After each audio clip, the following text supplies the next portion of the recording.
So let's dive into this calorie breakdown for a client. I'm going to take you through it. A few people have asked me about how to set up your calories for weight loss, and I'm going to show you because a lot of you are doing it wrong. So we'll dive straight into the screen just now and show you. Now, there's various websites that you can use. I like to use, I think it's the NHI Body Planner, or Legion Athletics are quite good as well. So yeah, what you want to do is, this is the easy part. So just put in your stats. Okay, so I'm just putting in the stats for this individual. Female, 88, 165, 37, and activity levels at the moment, we're looking at around kind of 4 to 6 hours. Now, obviously, this is never going to be accurate anyway, so just do your best with this. The formula is the Mifflin-Snijor, and that's the recommended one here. Now, once you get this, now I don't care which one you use, any calculator you use is not going to be 100% accurate. And this is where most people go wrong, right? When it comes to getting the numbers, you take that number and then you follow it for 14 days, 10 to 14 days, give or take. What you want to do is you want to use MyFitnessPal, NutriCheck, or whatever. You want to follow that number for about 10 to 14 days, and every single morning, check your weight on an empty stomach. By doing so, you're going to see what those calories are doing to your body. Now, before anyone jumps at me now, I know we're in the world of seed oils and poison and food quality. Obviously, don't be stupid. You still want to eat good quality foods. But with the energy that you're consuming, so let's say, for example, this individual was given around, let's say a TDEE, which is a total daily energy expenditure, is sitting at around 2,350, okay? If she wants to lose weight at a moderate pace, she's looking at around 1,850. But let's just say she wants to just maintain her weight at the moment, right? So I would get her following the kind of 2,200, 2,300 mark for 10 to 14 days, just to see what that does to her body. If her weight goes up slightly over that 14 days, so she takes her weight daily, and if the average goes up, it means that that starting point for her TDE is probably a bit too high. I would lower that by maybe 200 calories. If the weight drops during that time, which is unlikely, it means that the calories are too low, okay? So what you want to do is you want to find TBE that will keep your, when I say TDE, I mean total daily energy expenditure, at a point where it keeps your weight stable. So if you can find that, you are off for the races, okay?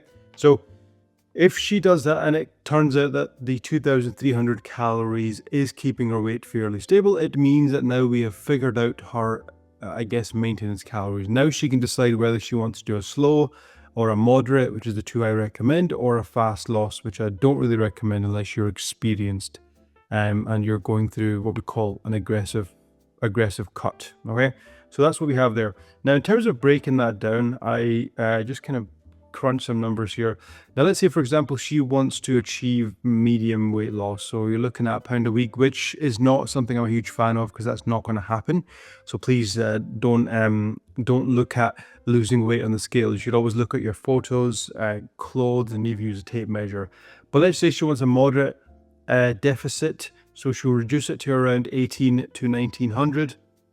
And the two most important food groups are protein and fiber. That's the most important thing of all, because when you are losing body fat, if you just want to lose body fat and you don't care about loose skin, keeping your metabolism in check to some degree, and keeping the weight off, you can make up those calories any way you like. But if you want to maintain muscle tone, provided you're doing some exercise, keep satiety there as well, and keep cravings at bay, protein needs to be a priority, okay? So we're looking at around 150 to 160-ish, just over grams of protein. With carbohydrates, we're looking at around 180 grams, and fats 51. Fiber, it's a generic number, but anywhere between 20 to 25 grams for a female should do the job, provided she's getting enough water. If she wants to do a fast loss, I would actually probably not do 167. I'd probably bump that up a little bit, because a faster loss means that you are going to be putting your muscle in a bit of a compromised position. So you want to increase the protein there, and carbohydrates are the thing that I would reduce a bit more. But I would either do a slow weight loss or a moderate weight loss. Do not go for the fast one, okay? Now, with respect to achieving a calorie deficit, understand that yes, this is the goal, but every single week you are not going to see the losses. You need to understand this. There's going to be some weeks where your body just wants to maintain. Stress, life events will happen, you'll be busy, There'll be a lot going on. Sometimes you'll just have that, I don't give a fuck mood. And if that happens, just get on with it, roll with it, don't worry about it, okay? But when you're working out your calories, especially when you go on any website, you work out your TDE, you put your stats in, do not go for fast weight loss, and it will give you a number. You take that number, right? You take that number and you follow it for around 14 days. And every single morning you want to check your weight. If you bypass that step and you immediately go to a, moderate or fast weight loss without working out whether that TDE is for you, you might still see some losses, but you're going to give up very quickly because you'll be unnecessarily putting muscle at risk, and your hunger levels will be all over the place. Honestly, they really will. So take your time. 2 weeks is nothing. If you think about it, if you were to spend just 2 weeks trying to work out what your maintenance calories would be, I would say that's worth it, because it means you can work back from there, or you can increase your calories if you want to gain weight. Now, let's say, for example, this client wants to gain weight. Okay, hypothetically speaking, the opposite would happen. So she still works out the TDEE, she follows that for 10 to 14 days. And if, let's say, for example, her weight is, let's say, for example, she's giving me 88, right? And her weight fluctuates between 88 and 88.5 to 89 kg, but kind of just fluctuates between the two, then that means the 2,350 is maintaining her weight. Now, she wants to gain weight. What she wants to do, she wants to bump up the calories, okay? Energy is going to be the main determinant of whether or not you gain weight. That's literally it, okay? So she would bump up and add an extra 200 calories, 300 calories. I wouldn't really do any more than 500, which was once seen as the recommended calorie surplus for a lot of people. But for me personally, when I'm trying to gain weight, anywhere between 250 to 300 should do the job, really. Now, what do you use when you're tracking your calories? Well, there's a couple of recommendations. The ones that I've seen a lot are NutriCheck and MyFitnessPal. MyFitnessPal is just because I used that many years ago, and it helps. It's simple. One is not necessarily better than the other. What matters most is whether or not you are tracking consistently. That's the most important thing, okay? Stop eating back your calories. Stop looking at calories burned on your watch and thinking, oh, okay, I've burned 500 calories. You most likely haven't. Even I can't burn 500 calories during a workout. It's not as easy as you think it is. But you want to use any calorie tracker that allows you to stay consistent, okay? And MyFitnessPal generally tends to work best for most people. So once you've got that calorie number, work it out. You can use the Legion Athletics one or any other one. If you want some recommendations, pop in the comments below. But you follow that number, give it 2 weeks. Once 2 weeks are over, you look at the numbers. Did they fluctuate much? Look at the averages, and if the averages didn't change much, then that's cool.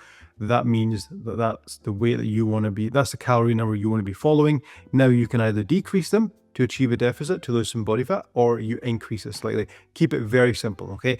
Do not go for the aggressive fast weight loss. Trust me, you're going to be struggling in the first week or so, and it's not fun. Add for muscle, one of the worst things you could do. So there you go, a little crash course. I'm sure you could have found this on the internet, and there's various other YouTubers putting out there as well, but I thought I'd give my own version of it. Now, one question that I receive a lot is tracking Desi food, so I'll do another video on this altogether.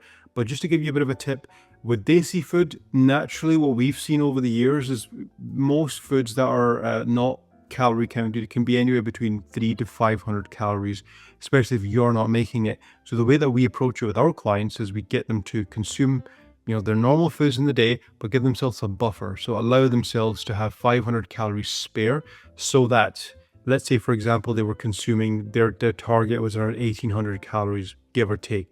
I would say to them, all right, over the course of the day, get in around 13 to 1400, and then the remaining 400 to 500 you can have with whatever Desi food's being made in the evening. Chances are that's what we've seen anyway over the last decade or so with clients. Generally speaking, that's the number of calories in most household Desi foods, unless you're obviously chucking in barrels of oil, which will obviously increase the calories. But that's a good tip for you, okay? So that's how you track your calories. Now, speaking of Desi food, if you live in a Desi household, or you live with in-laws, or family that are not exactly supportive of your journey, then before you go, I want you to click on this video and watch it. It's going to be very helpful and powerful. There's a question that I answered for someone who is struggling with weight loss with no support. So before you go, check that video out.